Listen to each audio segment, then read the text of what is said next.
Hello बच्चों, let's read the question. The question says which of the following are not state functions? Q plus W, Q, W, H minus TS.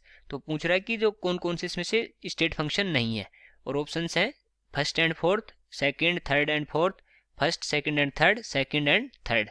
Okay, तो अभी देखते हैं कि इनमें से कौन कौन से स्टेट फंक्शन है और कौन कौन से स्टेट फंक्शन नहीं है. तो सबसे पहले लिखेंगे इस क्वेश्चन का की कॉन्सेप्ट, और इस क्वेश्चन का की कॉन्सेप्ट क्या हो जाएगा state and path functions, state function and path function. Okay, ये हो जाएगा इस क्वेश्चन का की कॉन्सेप्ट. अब देखते हैं कि जो स्टेट फंक्शन क्या होता है और पाथ फंक्शन क्या होता है. स्टेट फंक्शन होता है that depends only on that function that depends only on the initial and final state, initial and final state, not on the path followed. Okay, path followed वो तो थे state function. ऐसे ही जो path function होते हैं उनको देखते हैं पाथ फंक्शन क्या होते हैं? पाथ फंक्शन वो होते हैं जो depends on the path followed, depends on the path followed. तो किस पाथ को फॉलो किया है उस पर ये डिपेंड करते हैं जो पाथ फंक्शन होते हैं. ओके, और जो स्टेट फंक्शन होते हैं वो पाथ पे डिपेंड नहीं करते, वो केवल इनिशियल एंड फाइनल स्टेट पे डिपेंड करते हैं. ओके, तो इनके जो ऑप्शंस हैं उनको एग्जांपल लेके देखते हैं. Q प्लस W, तो हमें पता है कि जो फर्स्ट लॉ ऑफ थर्मोडाइनमिक्स होता है, फर्स्ट लॉ ऑफ थर्मोडाइनमिक्स क्या बोलता है? तो delta E is equal to Q plus W. और यहाँ पर डेल्टा E क्या है? डेल्टा E है इंटरनल एनर्जी, ये है हीट ट्रांसफर, और W है वर्क डन. ओके, तो ये क्या हो गया? Q प्लस W की जगह क्या लिख सकते हैं अपन? डेल्टा E भी लिख सकते हैं. डेल्टा E मतलब इंटरनल एनर्जी. और जो इंटरनल एनर्जी होती है वो होती है स्टेट फंक्शन. वो डिपेंड नहीं करती कि किस बात को फॉलो किया गया है, वो डिपेंड करती है केवल इनिशियल एंड फाइनल स्टेट पे. इसलिए इंटरनल एनर्जी क्या हो जाएगी? इंटरनल एनर्जी होती है स्टेट फंक्शन. ओके, और दूसरा अगर देखेंगे जो Q होता है वो होता है हीट ट्रांसफर. ओके, और जो हीट ट्रांसफर होती है वो क्या होती है? पाथ फंक्शन होती है, क्योंकि जो एनर्जी ट्रांसफर हो रही है वो डिपेंड करती है कि किस पाथ से वो एनर्जी ट्रांसफर हो रही है.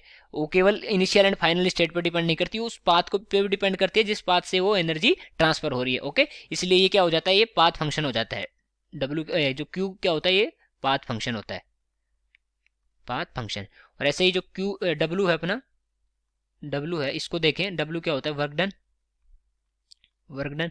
ओके, और वर्क डन भी क्या होता है? पाथ फंक्शन होता है. Path function.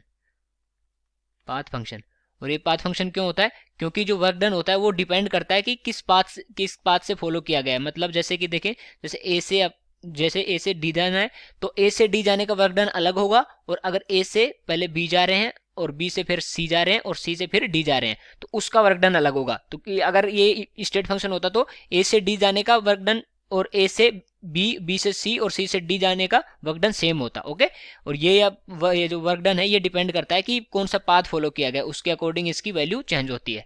और दूसरे जो लास्ट है वो देखें, लास्ट क्या है? H minus TS. ओके, और जो गिब्स फ्री एनर्जी इक्वेशन होती है, गिब्स फ्री एनर्जी इक्वेशन, उसके अकॉर्डिंग आप बोल सकते हैं कि जो G is equal to H minus TS होता है. ओके, तो H माइनस TS का क्या मतलब हुआ यहाँ पर? G मतलब गिब्स फ्री एनर्जी. और गिब्स फ्री एनर्जी क्या होती है? वो होती है स्टेट फंक्शन. जो एनर्जी होती है वो क्या होती है? इंटरनल एनर्जी की तरह स्टेट फंक्शन होती है. वो केवल डिपेंड करती है इनिशियल एंड फाइनल स्टेट पे. वो जो पाथ फॉलो किया गया है उस पर डिपेंड नहीं करती, ये के पाथ से फ्री होती है, पाथ से इंडिपेंडेंट होती है. ओके, इसलिए ये है स्टेट फंक्शन. और अगर देखें तो क्वेश्चन में पूछा है कि नॉट स्टेट फंक्शन कौन कौन से हो गए? जो Q है ये है not state function, it's not the state function. और जो W है वो भी स्टेट फंक्शन नहीं है, पाथ फंक्शन है. ओके, पाथ फंक्शन मतलब ये भी स्टेट फंक्शन नहीं है. तो कौन सा ऑप्शन करेक्ट हो जाएगा? सेकंड एंड थर्ड किसी में है, डी ऑप्शन करेक्ट हो जाएगा. So I hope you understood it well. Best of luck.